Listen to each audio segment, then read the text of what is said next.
राम हरे राम राम राम हरे हरे हरे कृष्ण कृष्ण कृष्ण हरे हरे हरे राम राम राम हरे हरे हरे कृष्ण कृष्ण कृष्ण हरे हरे हरे राम राम राम हरे हरे हरे कृष्ण कृष्ण कृष्ण हरे हरे हरे राम राम हरे हरे हरे कृष्ण कृष्ण कृष्ण हरे हरे कुंडली कवर्दे हरि विठ्ठल श्री गुरु ज्ञानदेव तुकाराम पंढरीनाथ भगवान की जय।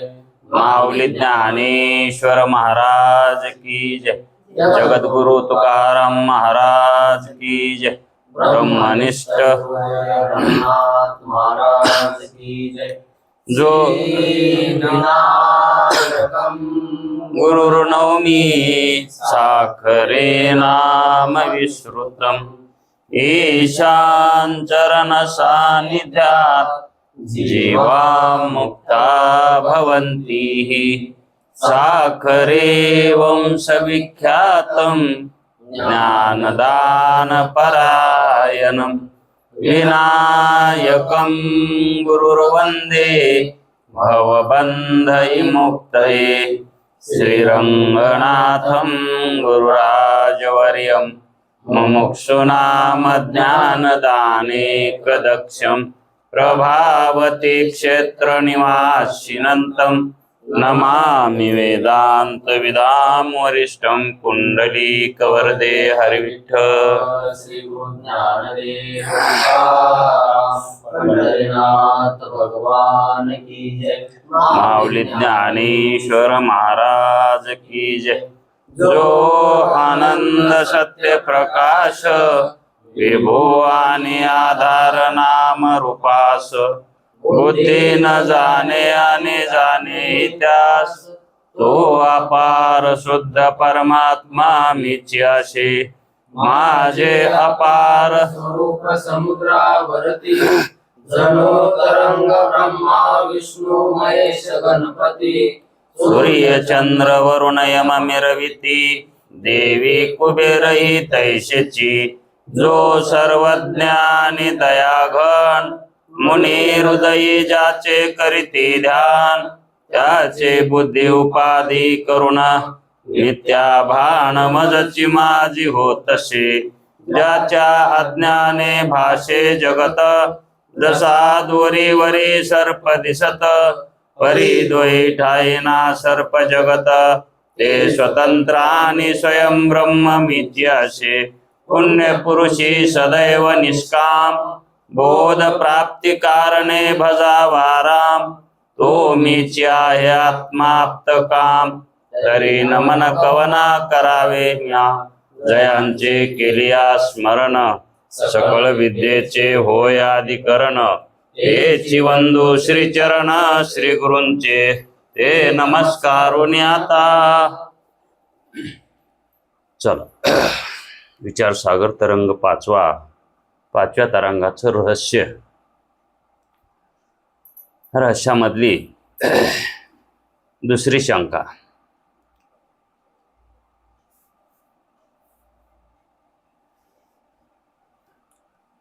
पहिली शंका मिथ्यत्वाबद्दल वेदगुरूंच्या मिथ्यत्वाबद्दल होती। दुसरी शंका ही द्वैतमत प्रमाण का अद्वैतमत प्रमाण। वारकरी संप्रदायामध्ये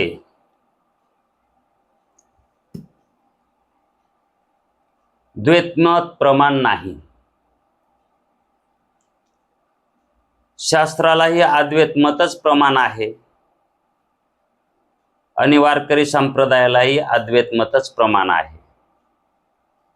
वारकरी संप्रदायामध्ये ज्यांचा स्वीकार केलेला आहे आद्य शंकराचार्य, भगवान व्यास, ज्ञानोबा, तुकोबा, एकनाथ महाराज, निळोबा महाराज, तुकाराम महाराज, हे जे वारकरी संप्रदायामध्ये यांचा स्वीकार आहे, नवे नवे वारकरी संप्रदाय त्यांनी जिवंत ठेवला आहे.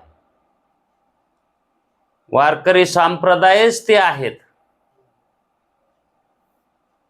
आणि त्यांचं मत द्वैत प्रमाण मानतात का अद्वैत प्रमाण मानतात? अद्वैत प्रमाण मानतात. मग शास्त्राला धरून मानतात का शास्त्राला सोडून मानतात? है का नाही? वेदशास्त्र पुराण, श्रुतीचे वचन, वेद शास्त्र पुराण यांचे जे वचने आहेत, हे वचने वारकरी संप्रदायानं जपले आहेत. वेद शास्त्र पुराण श्रुतीचे वचन एक नारायण सार जप. त्यांनी जे सांगितलंय हा जप एक नारायणाचा, तोच वारकरी संप्रदायानं उचललेला आहे. आणि वारकरी संप्रदायात येऊन ते म्हणतात की शास्त्र दुसरंच सांगत आहे काहीतरी, आपलं मत वेगळं आहे आणि ते दुसरं सांगत आहे. हे कोण्या भाषेतून बोलतात? अधिकार मानावा का आता? असे संप्रदायामध्ये अनाधिकारी पुष्कळ आहेत. त्यांच्याकडे लक्ष देत जाऊ नये. फक्त जर कानावर आलं तर तो अधिकारी नाही असं समजावं. म्हणून आपण आपला अधिकार सोडू नये. नाहीतर एखाद्याला चांगली संगत असते, चांगल्या संगतीनं तो सद्गुणानं युक्त होतो. आणि मग जर चांगली संगत त्याला करणं नाही झाली आणि वाईट संगतीचा प्रसंग आला तर त्यानं त्या वाईट संगतीचे गुण घेऊ नयेत. कळावी ही वाईट संगत आहे म्हणून. जरी काही काळ त्या संगतीत राहिला तरी त्याचे गुण घ्यावेत का? अहो समजा एखादा अनाधिकारी कीर्तन करायला आणि आपण कीर्तनाला गेलो तर त्यामध्ये त्या कीर्तनामध्ये त्यानं संप्रदायाच्या विरोधात बोलला, तर मग आपण कळून घ्यावं लागतं की हे जो बोलत आहे अधिकार संपन्नेतून बोलत नाही, त्याच्या ठिकाणी अधिकार नाही, सत्वगुण कमी पडत आहे, ज्ञानजन्य संस्कार कमी पडत आहेत, शास्त्राचं मत माहीत नाही, संत बोललेले कळत नाही. मग अशा वेळेस त्याच्याकडून जे प्रतिपादन होत असतं ते अज्ञानातून होत असतं. आता आपणाला तशी नजर आलेली आहे, त्या नजरेनं पाहत जावं. आपण आपल्यालाच कळते की आता नजर आपल्याला आहे का नाही. इथं येळ्यावरचं काजळ डोळ्यामध्ये घालावं लागलंय. कशावरलं? ज्योतीचं काजळ, ज्योतीवर धरलेलं काजळ आहे. हे आयतं काजळ थोडंच आहे, रेडीमेड थोडंच आहे. प्रयत्नानं नजर आणलेली आहे आणि त्या नजरेतून जगाकडे बघावं. जगात कसे बोलतात, कसे वावरतात.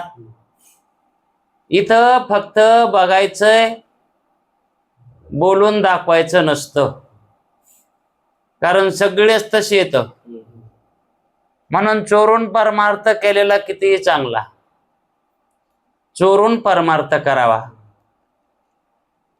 आणि उघड संसार करावा. संसार उघड करावा आणि परमार्थ आहे का नाही. आणि जर संसार चोरून केला तर तो संसारिकच होईल, कारण चोरून करणाऱ्यामध्ये आसक्ती जास्त असते. चोरून कामून करायलाय आसक्ती म्हणूनच, चोरून कामून खालाय त्याची आसक्ती म्हणूनच, है का नाही. मग चोरून काय करावा? त्याची आसक्ती असावी. हा दोष आहे का? आणि मग जे चोरून करायचंय ते उघड करायले, तर जे उघड करायचंय ते चोरून करायले. ही जगाची राहटीच आहे अशी. म्हणून जगाला ओळखून जगात राहावं, जगाला ओळखून जगात राहावं. मग द्वैत प्रमाण का अद्वैत प्रमाण हे आपणाला शास्त्र शिकवितं, संत शिकवितात, आणि आपण त्यांचे शब्द कानातून आल्यावर ते जपून ठेवावे लागतात. द्वैत मत मानणारे हे नास्तिक असतात. द्वैत मत मानणारे आणि अद्वैत मत मानणारे कशावरून आहे का नाही? कारण द्वैत मतवादी हे वेदाचं म्हणणं मानत नाहीत, आणि जे वेदाला मानित नाहीत, वेदाचं मत मानित नाहीत, त्यांनाच नास्तिक म्हणतात. आणि जे वेदाचं म्हणणं मानतात त्याला आस्तिक म्हणतात. म्हणून द्वैत मतवादी हे वेदाच्या विरोधात बोलतात. काही काही त्याच्यात राहूनच त्याला विरोध करतात, त्याच्यात राहूनच त्याला विरोध करतात. एक मनुष्य जर समजा राजाच्या सभेमध्ये गेला आणि राजाला वाटलं नवीन कोणतरी आपला हितेच्छू आला आहे, म्हणून त्याला आसन दिलं बसायला जवळ, आणि त्याला 4 शब्द सांगा म्हणून आज्ञा केली. त्यावेळेस त्यानं राजाचा उदव उदव सांगावा का राजावर टीका करावी?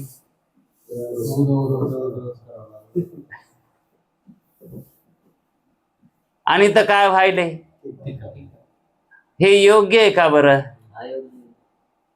असं हे जगामध्ये चालू आहे. म्हणून जगाला ओळखा.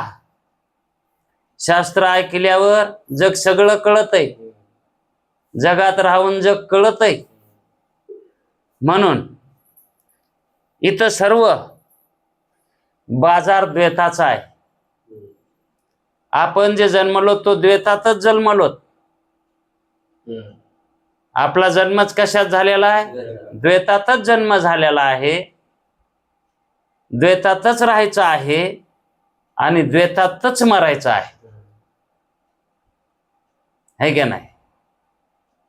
मग द्वैतातच आलोत, द्वैतातच राहिलोत, आणि द्वैतातच मरायचंय. असं कवर करायचंय? द्वैतात राहून अद्वैताची प्राप्ती करता येत नाही का? है का नाही? अलिप्तवाद तोच माऊलीने सांगितलाय ना. मग अलिप्तवाद कशासाठी सांगितलाय? है का नाही? मग माऊली म्हणतात ज्ञानानंच मोक्ष होतो. वारकरी संप्रदाय काय म्हणतो? द्वैत ज्ञानानेच मोक्ष होतो. मग शास्त्र काय वेगळं सांगायले? आणि शास्त्र वेगळं बोलतंय, सगळं वेगळं मत आहे शास्त्राचं. हे म्हणणाराचं तोंड कसं बंद करावं? मग एवढंच समजून घ्यावं की ज्ञानजन्य संस्कार हे त्याला लाभले नाहीत. त्याला ब्रह्मनिष्ठ सद्गुरूची भेट झाली नाही, म्हणून त्याला संप्रदायाचं खरं स्वरूप कळालं नाही.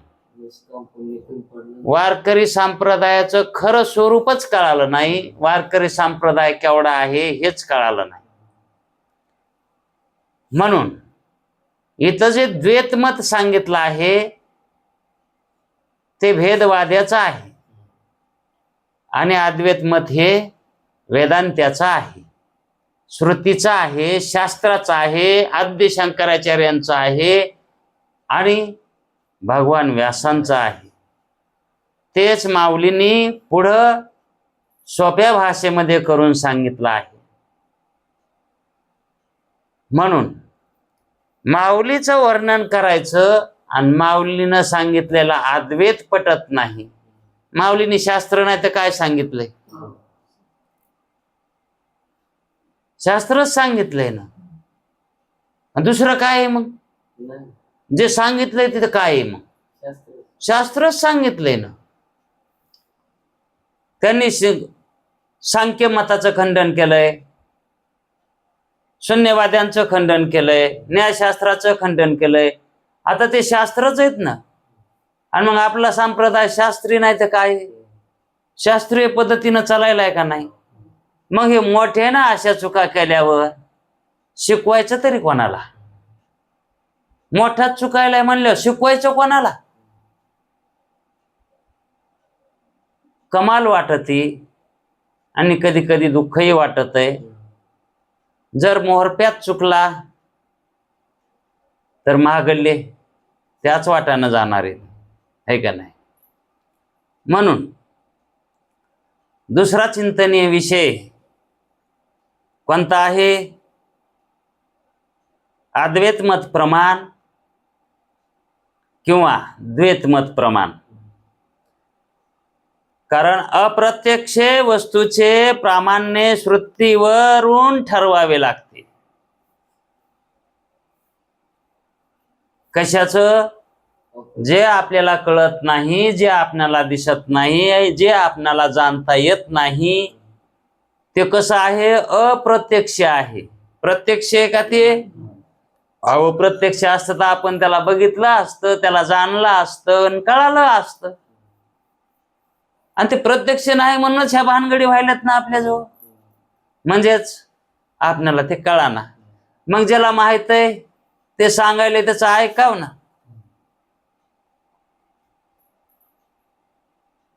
तर मग या ठिकाणी जे श्रुतीनं सांगितलंय का, काय सांगितलंय? अप्रत्यक्षाचं ज्ञान सांगितलंय. वेदानं काय सांगितलंय? हा.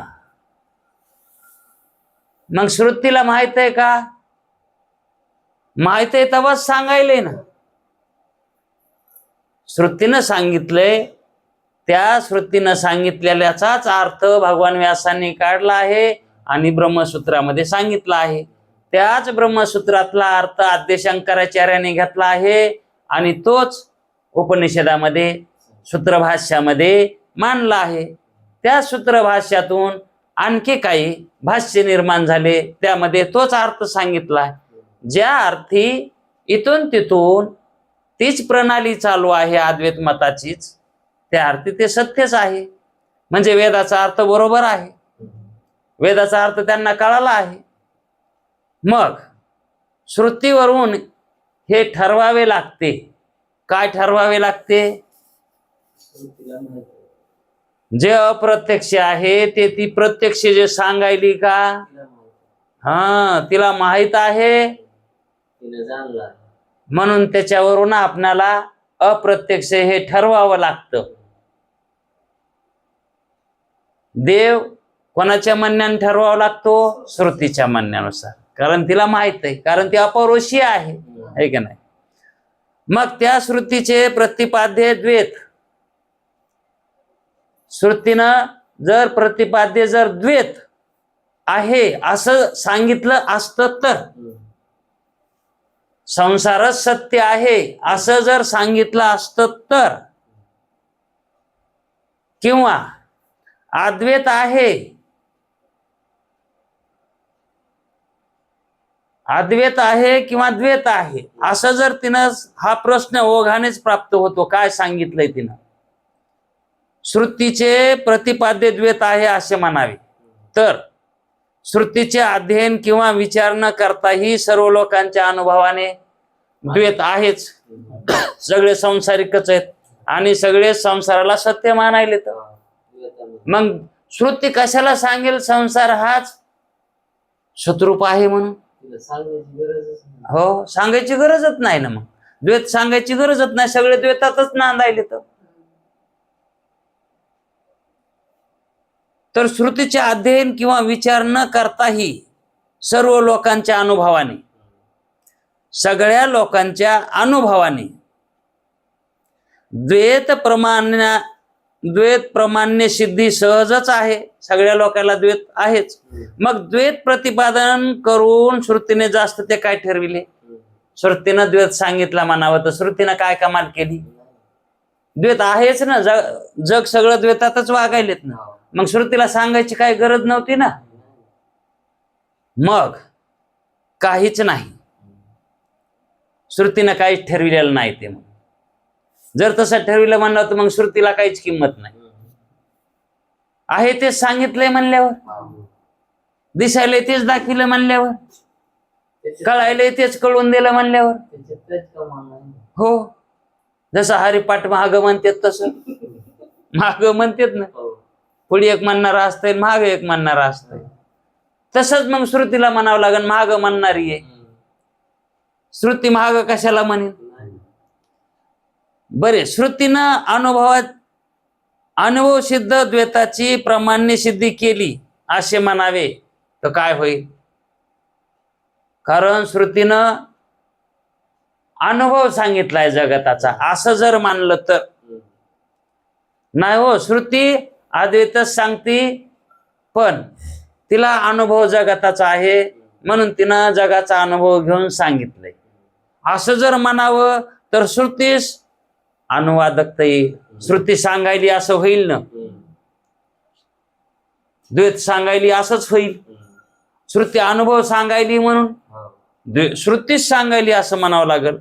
मग तिचे स्वप्रमाण्य राहीन का? तिचं स्वप्रमाण्य काय आहे? जगत मिथ्या आणि ब्रह्मसत्य, हा तिचा सिद्धांत आहे, तीच सांगायली ना. म्हणून तिचं प्रमाण्य ती कसं नष्ट होऊ देईल. परंतु हे आस्तिक अधिकाऱ्यास इष्ट नाही. जो अधिकारी इष्ट आहे, म्हणजेच इष्ट अधिकारी कोण? जो साधन चतुष्टय संपन्न आहे आणि अद्वैत मतावर आरूढ आहे, असा तो इष्ट. इष्ट म्हणजे एकदम त्याच्या ठिकाणी, त्याच्या ठिकाणी श्रुतीबद्दल, श्रुतीच्या सिद्धांताबद्दल काहीही शंका नाही, त्याला म्हणायचं इष्ट. मग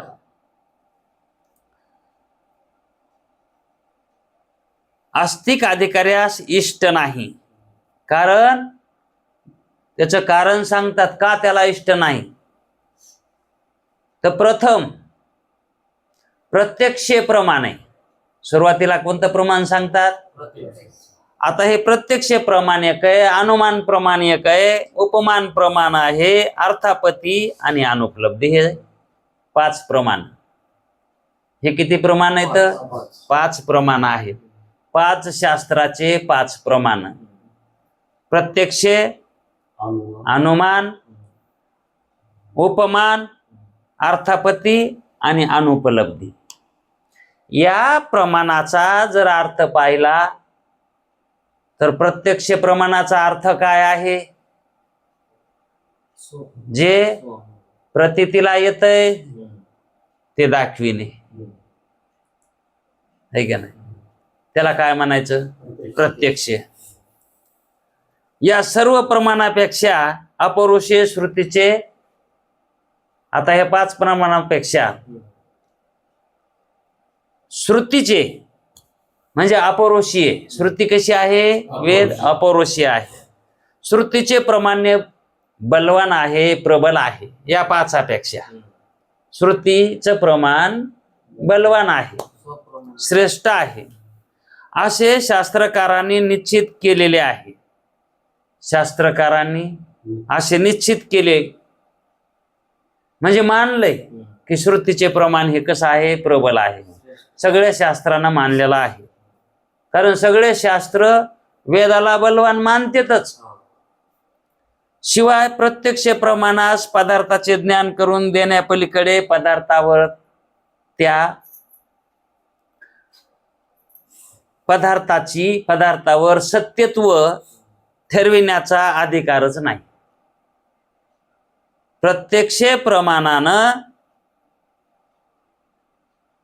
जर ठरविलं हा पदार्थ कसा आहे, तर त्या प्रत्यक्ष प्रमाणानं त्या पदार्थाचं खरं स्वरूप सांगता येतं का? त्याला कळतं का प्रत्यक्षाला? जगत आपल्याला प्रत्यक्ष आहे का अप्रत्यक्ष आहे? मग त्या जगाचं ज्ञान कसं व्हायलंय जीवाला?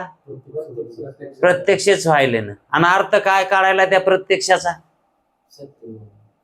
सत्य म्हणूनच काढायलाय का नाही? मग प्रत्यक्ष ज्ञानानं जगताचा अर्थ काय निघायलाय? सत्य म्हणून निघायलाय, है का नाही? मग जगत श्रुतीनं सत्य म्हणून सांगितलंय का? मग प्रत्यक्षाला कसं अपरोक्ष समजायचं? मग प्रत्यक्ष हे द्वैतमत नाही का अद्वैतमत आहे?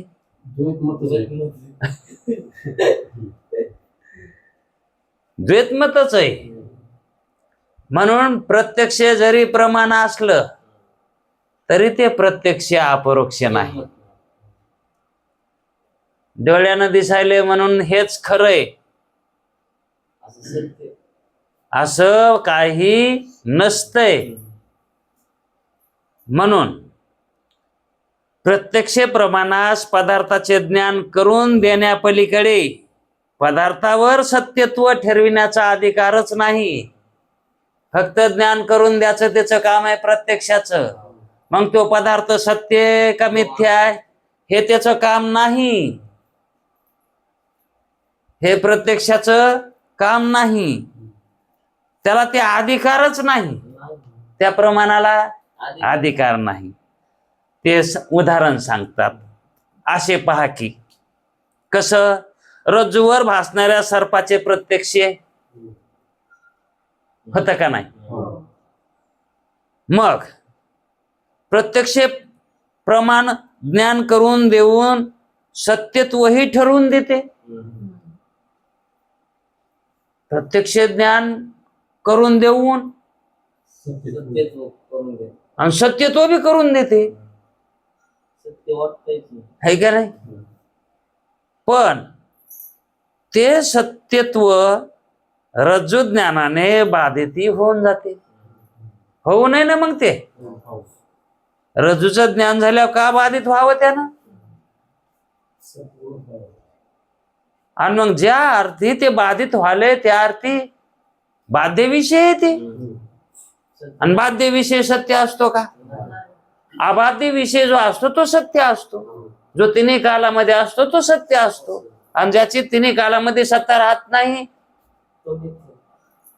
त्याला सत्य म्हणता येत नाही. मग या अनुभवावरून, या अनुभव प्रत्येकाला अनुभव आहे का नाही? मग प्रत्यक्ष प्रमाण ज्या पदार्थावर सत्यत्व दाखविते, प्रत्यक्ष प्रमाण ज्या पदार्थावर सत्यत्व दाखविते त्याच्या ठिकाणी सत्यत्व असतेच असा काही नियम नाही. असा नियम सिद्ध होत नाही. श्रुती तर श्रुती काय सांगते? या द्वितीयाद्वे भयं भवति, द्वितीयाद्वे भव भयं भवति. द्वैतामध्ये द्वैतापासून दुःख आहे.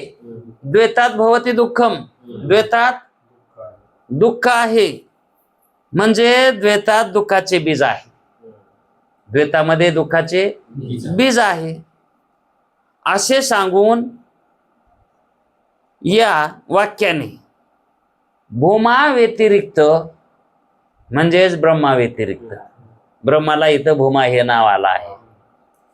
भूमा व्यतिरिक्त सर्व तुच्छ मिथ्या आहे. तुच्छ रूप सर्व फक्त ब्रह्माचे एक सत्य आहे असे सांगते श्रुती. काय सांगते? ब्रह्मच एक सत्य आहे आणि बाकी सर्व मिथ्या आहे असं श्रुतीचं म्हणणं आहे. आणि प्रत्यक्ष काय सांगायलंय? जे प्रतीतीला आलंय ते सत्य आहे. मग त्या ठिकाणी द्वैत व्हालाय आणि द्वैतात तर दुःख आहे, है का नाही? मग ज्या अर्थी दोरी असून प्रत्यक्षाला सर्प दिसला, त्या सर्पापासून दुःख नाही तर काय होणार? मग द्वैतामध्ये काय आहे? दुसरं दिसलं की दुःखच. ब्रह्म सोडलं, अधिष्ठान सोडलं की बाकी पुन्हा दुःखच आहे. हा, म्हणून तो दृष्टांत द्याला तिथं सर्पाचा. सर्पापासून सगळ्याला दुःखच आहे.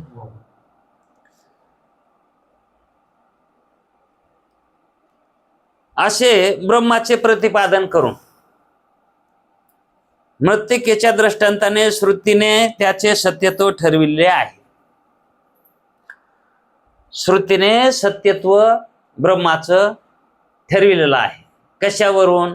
तर मृत्तिकेचा दृष्टांत देऊ. काय दिलाय मृत्तिकेचा दृष्टांत? मृत्तिकेवर जसा घटाची उत्पत्ती होते, पण ती वास्तविक मृत्तिका घट होत नाही. मृत्तिका ही घटामध्येही मातीच असते आणि घट व्हायच्या अगोदर ही मातीच असते, आणि घट फुटला तरीही मातीचं अस्तित्व तिन्ही कालामध्ये अबाधित आहे. तसं ब्रह्माचं अस्तित्व तिन्ही कालामध्ये अबाधित आहे. आणि नामरूप पदार्थाचं अस्तित्व हे कधी असतं आणि कधी नसतं, म्हणून ते बाधजन्य आहे, म्हणून ते सत्य नाही. म्हणून ब्रह्मच एक सत्य आहे, हा मातीचा दृष्टांत देऊन सांगितला आहे. यावरून अद्वैत ब्रह्म सत्य आहे आणि बाकी सर्व द्वैत मिथ्य आहे. या श्रुतीचे प्रतिपादनावरून तिचे प्रतिपाद्य अद्वैत आहे. इतक्याहून कळत नाही का आपल्याला आता श्रुती काय सांगते म्हणून? अद्वैतच सांगते असे सिद्ध होते. आणि हेच शारीरिक सूत्रामध्ये भगवान व्यासाने सांगितले आहे. शारीरिक सूत्र ब्रह्मसूत्रामध्ये काही शारीरिक सूत्रकार झाले. त्याच्यामध्ये सुद्धा असंच सांगितलं आहे की भगवान व्यासांनी जे सांगितलं आहे अद्वैत मत तेच प्रमाण आहे. आणि तदनुसार शंकराचार्यांचेही भाष्य आहे. तसंच शंकराचार्यांचे सुद्धा जे भगवान व्यासानं सांगितलंय तेच शंकराचार्यांनी सांगितलं आहे. आणि शंकराचार्यांनी जे सांगितलं तेच ज्ञानेश्वर महाराजांनी सांगितलं. ज्ञानेश्वर महाराजांनी तरी कुठलं घेऊन सांगितलंय? माऊली म्हणतात हे माझ्या मनचं नाहीच, मी सांगतच नाही. मी जे सांगत आहे कोणाचं? आद्य शंकराचार्यांचं आणि भगवान व्यासांचं. त्यांचंच मी उष्ट तुम्हाला सांगत आहे. एक प्रमाण आहे.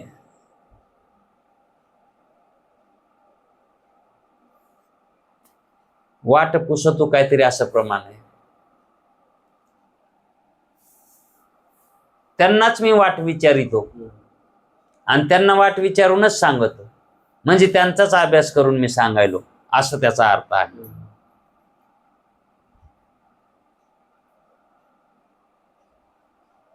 यावर कोणी असे म्हणेल की शंकराचार्यांच्या भाष्यात अद्वैत प्रतिपादन केला आहे.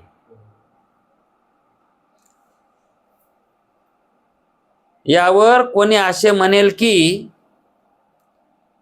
शंकराचार्यांच्या भाष्यात अद्वैत प्रतिपादन केले आहे.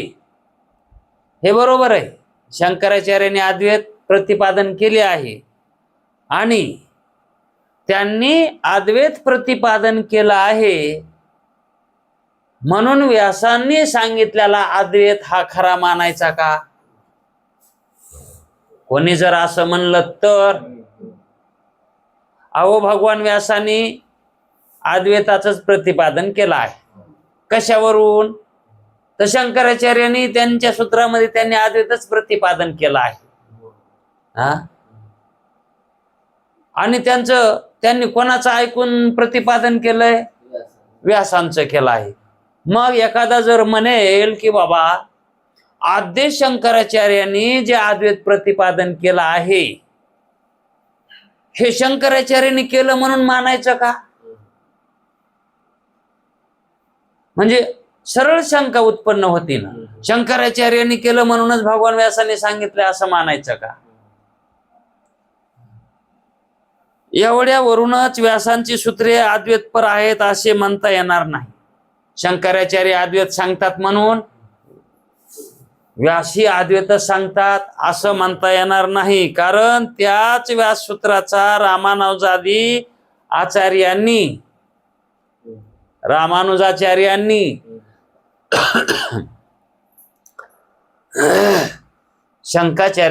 शंकराचार्यांच्या कालावधीतले हे रामानुजाचार्य आहे, माधवाचार्य आहेत, वल्लभाचार्य आहेत, निंबार्क आहेत, हे आचार्य त्या काळातले तर.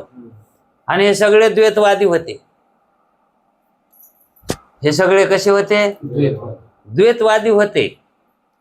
आणि मग हा शंकाकार जर एखादा म्हणला तर यांनीही हे बी कसे होते? आचार्यच होते, पण यांनी अद्वैत मानला नाही. यांनी तर द्वैत स्वीकारला. मग त्याच व्याससूत्रांचा रामानुजादी म्हणजे अनेक कोण आहेत? माधवाचार्य, वल्लभाचार्य, निंबार्क हे आचार्यांनी जे सूत्र सांगितले होते भगवान व्यासांनी ते अभ्यासिले. एकटे शंकराचार्यांनीच त्याचा अभ्यास केला असं थोडंच आहे. दुसरेही आचार्यांनी त्याच्यातला अभ्यास केलाय भगवान व्यासांच्या सूत्रांचा. मग एकाने द्वैतमत त्याच्यातलं सिद्ध केलं आणि एकाने अद्वैतमत सिद्ध केलं. मग शेवटी वाद शिल्लक राहिलाच का नाही? मग शंकराचार्यांचं अद्वैत सांगणं हे खरं मानायचं का रामानुजादी आचार्यांचा द्वैत म्हणणं हे सत्य समजायचं? म्हणजे द्वैत सत्य समजायचा का अद्वैत सत्य समजायचा? मग कारण भगवान व्यासांच्या सूत्रामधला सर्वांनीच अभ्यास केला आहे. आता आपण म्हणतो वारकरी संप्रदाय अद्वैतवादी आहे आणि एखादा महाराज म्हणला आपला वारकरी संप्रदाय द्वैतवादी आहे. मग कोणाचं खरं? असाच प्रश्न आहे का नाही? बघा याच्यावर काय म्हणतात तर त्याच व्याससूत्रांचा रामानुजादी आचार्यांनी द्वैतपर अर्थ लावून त्यावरून श्रुतीचेही द्वैत प्रतिपादनामध्ये तात्पर्य आहे असे सिद्ध केले आहे.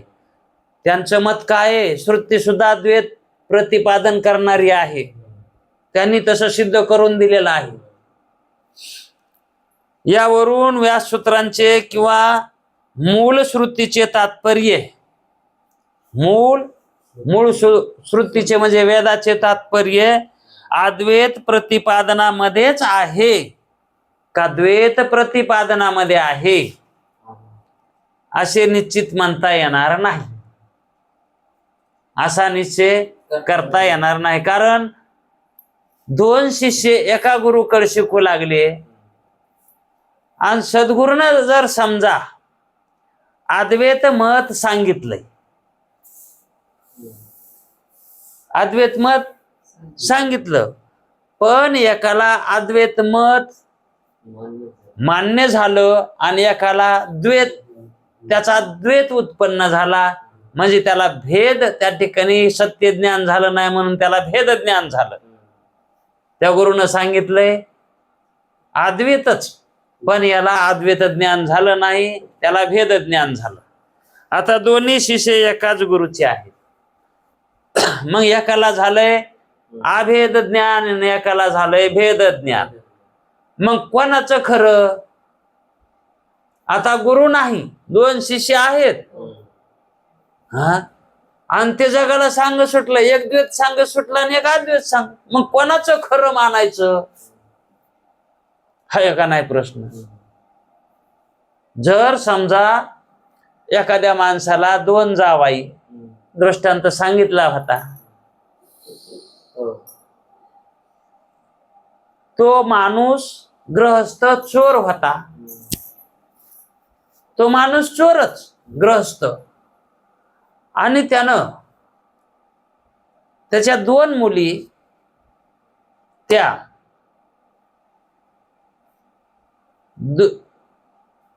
दुसऱ्या एक चोराला दिली आणि एक शाहूला दिली. चोर आणि शाहू हे विरुद्धार्थी आहेत, है का नाही, एकमेकाच्या विरुद्ध असतात. आणि जर समजा दिवाळीला त्यांनी दोघाला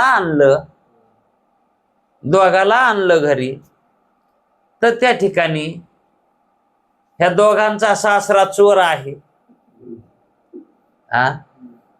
आणि ह्या 2 जावयामधला एक जावाई चोर आहे आणि एक जावाई संभावित म्हणजे चांगला आहे. मग त्या ठिकाणी बाजा झोपण्यामुळं, बाज एकच होती आणि बाजा झोपण्यामुळं त्या दोघांची कुरबुर झाली. मग त्या ठिकाणी विजय कोणाचा होणार? चोराचाच होणार, कारण सासरा चोर आहे का नाही. तस सगळं गाव चोर आहे आणि सांगणाराही चोर आहे, तिथं विजय कोणाचा होणार? त्यांचाच होणार. तिथं आपलं काय चालणार आहे? तस त्या नियमानं जर बघायला गेलं तर श्रुती हे अद्वैत सांगणारी आहे का नाही.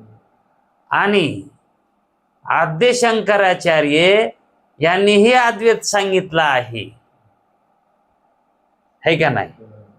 आणि द्वैतमत मानणारे हे एकटेच आहेत. विजय कोणाचा होणार? द्वैताचा होणार का अद्वैताचा होणार? आता पलटी हाणली आता.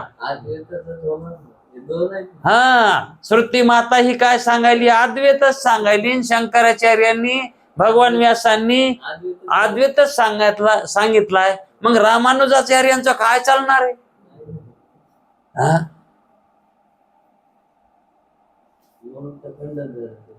म्हणून माधवाचार्य, निंबार्क यांचे संप्रदाय चालले नाही, तर थोडेफार कर्नाटक मध्ये चालतात. कर्नाटक मध्ये द्वैत मतच प्रमाण मानतात. आणि महाराष्ट्रात का कमी इतका? वारकरी संप्रदायात राहते तर द्वैत मत मानते. तर आता हे का याला का वारकरी संप्रदायातले म्हणावं का?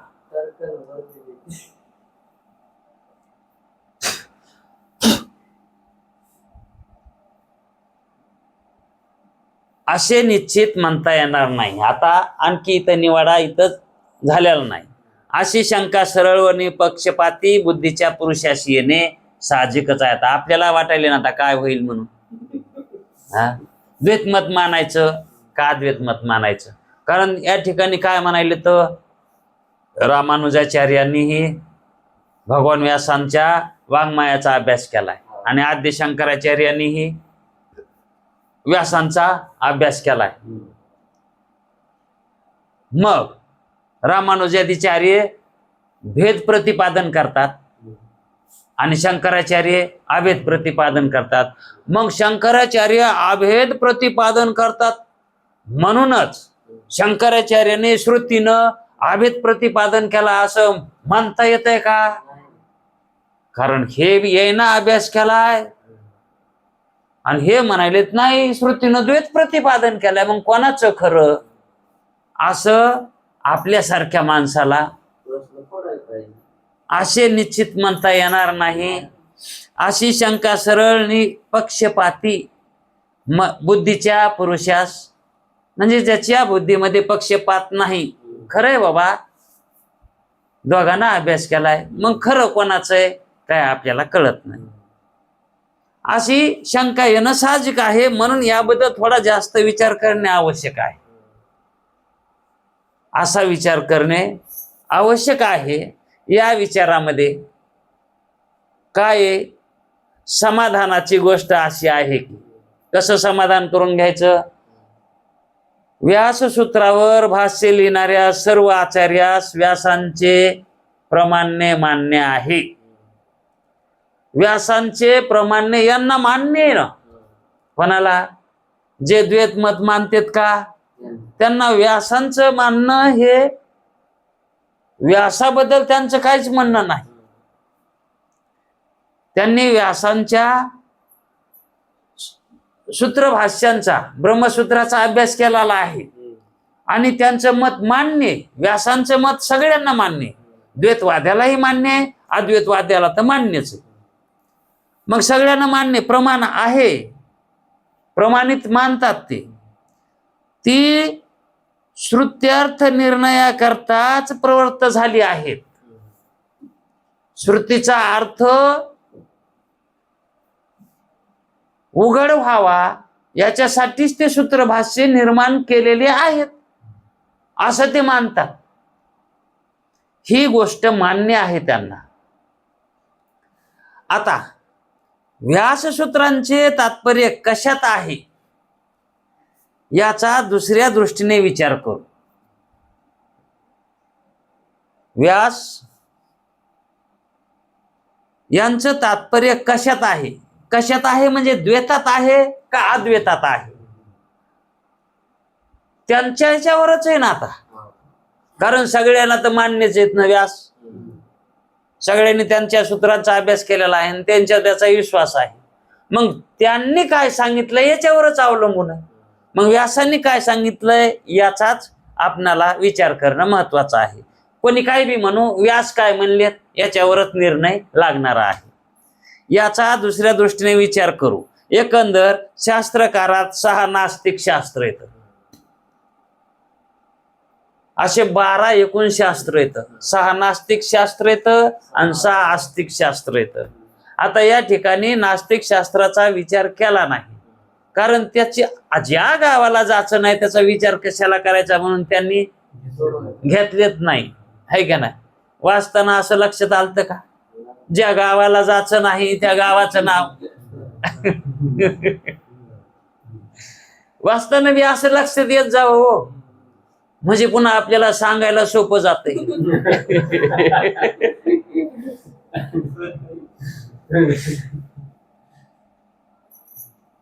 बापाला जर पैसे मागितले ना, बाप कसा पैसे देतो हे बापाकडे लक्ष देऊन बघितलं पाहिजे. म्हणजे आपल्यालाही लेकरांना पैसे मागितले तर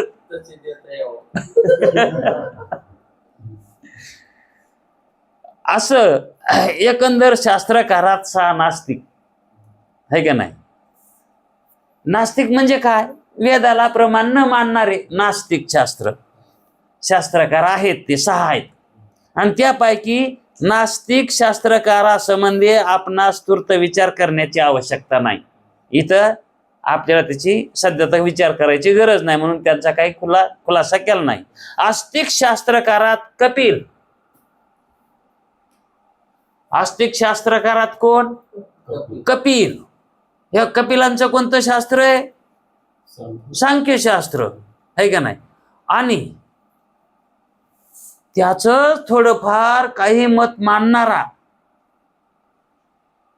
योगशास्त्र पतंजली एक आहे. म्हणजेच त्या दोघांची गठ्ठी आहे. ते जरा संघर्षात येतं.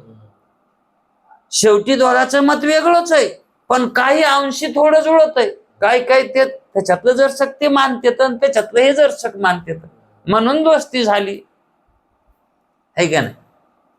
म्हणजे ही जोडी घातली कोणाची? कपिलाची आणि पतंजलीची. म्हणजे सांख्यशास्त्राची आणि योगशास्त्राची. हे 2 सांख्यशास्त्रकार आहेत. यांना सांख्यच म्हणतात किंवा सांख्यामध्येच योग सांगितलेला आहे. त्यात कपिलास निरीश्वर मानतात.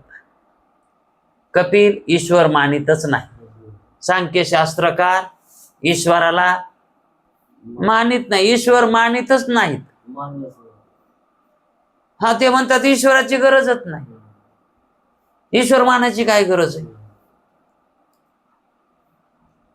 मग काय मानायचं? पुरुष मानायचा आणि प्रकृती. ईश्वर मानायची काय गरज आहे?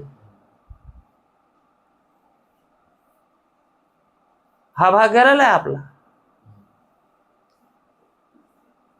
निरीश्वर म्हणजेच ईश्वर नाही असं सांख्यशास्त्रकार म्हणतात. ईश्वर मानित नाही. आणि पतंजली शेश्वर सांख्य असे म्हणतात. शेश्वर सांख्य आणि निरीश्वर सांख्य या दोघांमध्ये असा भेद आहे. गौतम आणि कनाद ही जोडी, गौतम आणि कनाद हे दोघे न्यायशास्त्रकार आहेत. आणि जैमिनी आणि व्यास ही जोडी हे दोघे मीमांसा शास्त्रज्ञ आहेत. मग आता यामध्ये जैमिनी, जो जैमिनी आहे हा पूर्वमीमांसा शास्त्र आहे, पूर्वमीमांसा. आणि व्यासांचं हा हे व्यासांच्या काळातली इथं जैमिनी कधीचे तर व्यासांच्या काळातले. आणि पूर्वमीमांसा शास्त्रकार आहेत ते, बर का. आणि त्यांचीच काठी जशी व्यासांची आद्य शंकराचार्यांनी त्यांचे संस्कार घेतले, अद्वैत मत घेतलं, तसं जैमिनीनी रामानुजाचार्यांनी जैमिनीचं घेतलं. म्हणजे जैमिनी आणि व्यास हे एका काळातले, आणि आद्य शंकराचार्य आणि रामानुजाचार्य हे एका काळातले. म्हणून जैमिनी व व्यास हे दोघे मीमांसा शास्त्राचे कर्ते आहेत. मग कोणते मीमांसा शास्त्र? उत्तर मीमांसा शास्त्र आणि पूर्व मीमांसा शास्त्र. पूर्व मीमांसा शास्त्राचं जैमिनी कर्ते आहेत आणि उत्तर मीमांसा शास्त्राचं भगवान व्यास आहे. असे एकंदर 12 शास्त्रकार आहेत. हे 6 आणि ते 6, नास्तिक 6 आणि आस्तिक 6. त्यापैकी नास्तिक शास्त्रकारात अद्वैत ब्रह्मतत्व प्रतिपादक कोणीही नाही. त्याच्यात ब्रह्मज्ञान सांगणार, ब्रह्माबद्दल विचार करणार कोणीच झालं नाही. आणि मग ते शास्त्रकार ते मग देवीचे भक्त काही, किंवा मग ते भम ते त्याच्यामध्ये गेले ते, म्हणून त्यांना मुके म्हणतात. देवीच्या भक्तांना सुद्धा मुकेच म्हणतात. हे मुके येतं म्हणजे त्यांना ब्रह्माबद्दल काय बोलता येते का? काहीच बोलता येत नाही. म्हणून त्यांचे काही ग्रंथ बी नाहीत, काही नाही, कोणी काय केलं नाही, मुके येत ना सगळे ते. म्हणून 6 आस्तिक शास्त्रापैकी उत्तर मीमांसा करता व्यास याशिवाय बाकीचे 5 शास्त्रकार अद्वैत ब्रह्मतत्वाचे प्रतिपादन करीत नाहीत. प्रतिपादन करीतच नाहीत असं नाही, करतात, पण अद्वैत पर करत नाही, द्वैत पर करतात व्यासांना सोडून. आणि बाकीचे सगळे 5 द्वैत पर करतात. इतकेच नव्हे तर उलट आपापल्या सूत्रात अद्वैत मताचे खंडनही करतात. अद्वैत मताचं खंडन करते त्यांच्या शास्त्रामध्ये ते. आता आपल्या शास्त्रात कसं त्याचं खंडन करतात, तसं त्याच्या शास्त्रात ते याचं खंडन करतात, अद्वैताचं. यावरून त्यांच्या खंडनास फक्त एक उत्तरमीमांसाचा कर्तव्य असंच राहतो. मग असे म्हटल्याशिवाय इलाजच नाही. यावरून व्याससूत्रेच अद्वैत तत्व प्रतिपादन करतात. व्याससूत्रेच अद्वैत तत्व प्रतिपादन करतात. हे परिशेष न्यायानं प्रमाण्य मानावंच लागतंय. शेवटी उरतात कोण? भगवान व्यासच, हे परिशेष न्यायानं. आणि त्यांचं खंडन कोणीही केलं नाही. ते म्हणतात की भगवान व्यास जे सांगतात तेच खरं आहे. मग भगवान व्यासाने काय सांगितलंय हे त्यांना कळालं नाही. आणि न कळता सुद्धा ते म्हणतात की भगवान व्यास सांगतात तेच खरं आहे. मग भगवान व्यासाने द्वैत थोडाच सांगितलाय, अद्वैत सांगितलाय. मग ते म्हणतात की ते सांगतात तेच खरं आहे. मग तेच खरं आहे तर शंकराचार्य म्हणतात की त्यांनी अद्वैत सांगितलाय, श्रुतीमध्ये सुद्धा अद्वैतच सांगितलाय. आता हे वाद कशामुळे? तर श्रुतीतला अर्थ सगळे बऱ्याच जणांना घातलाय ना.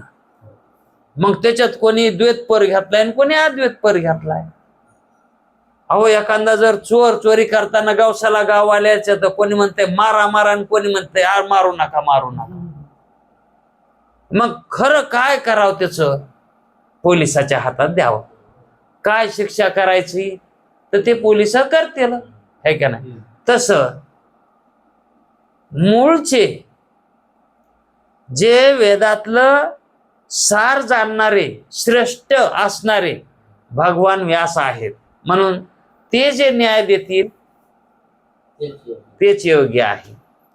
त्यांच्या काळातलं दुसरं कोण आहे? भगवान व्यासांच्या काळातलं. त्यांच्या मताचं खंडन अजून कोणी केलं नाही ना. हो, आद्य शंकराचार्यावर आमचा विश्वास नाही, पण भगवान व्यासांच्या याच्यावर कोणी खंडन केलेलं नाही ना. मग ते शास्त्र यांच्यापर्यंत, ह्या शास्त्रापर्यंत आलं कसं? म्हणून त्यांचं खंडन करणारा कोणी दुसरा नाही, म्हणून त्यांचंच मत योग्य आहे. परिशेष न्यायानं म्हणजे शेवटी तोच. जसा कुस्तीच्या फडामध्ये जो शेवटी जिंकेल त्याच्या संग पुन्हा कोणी कुस्ती धरीत नाही, तोच विजय, है का नाही? तसं परिशेष न्याय याला म्हणतात, परिशेष न्याय. तसं जे भगवान व्यास वेदाचा अर्थ त्यांनी जे काढून दाखवला आहे तोच खरा आहे असे निश्चित ठरते. वरील विचाराने व्याससूत्रे अद्वैत ब्रह्मतत्वाचे प्रतिपादन करून जगत मिथ्यात्व ठरवतात. अद्वैत मताचं तात्पर्य काढलं आहे आणि जगत मिथ्यात्व त्यांनीच ठरविलेलं आहे. तर श्रुतीचाही तोच अभिप्राय आहे.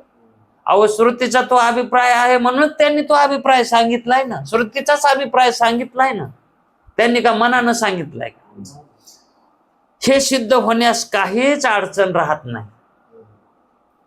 येत आता काय अडचण आहे का कोणाची? काहीच अडचण नाही.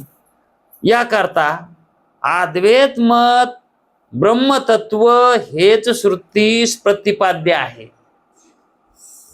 श्रुतीचं मत अद्वैत प्रतिपादनातच आहे आणि ब्रह्मतत्व प्रतिपादनातच आहे.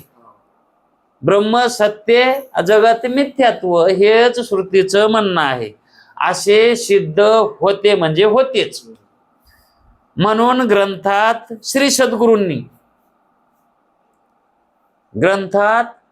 सद्गुरूंनी अद्वैत मत प्रमाण मानून अप्रमाण द्वैत मताचा त्याग करण्यास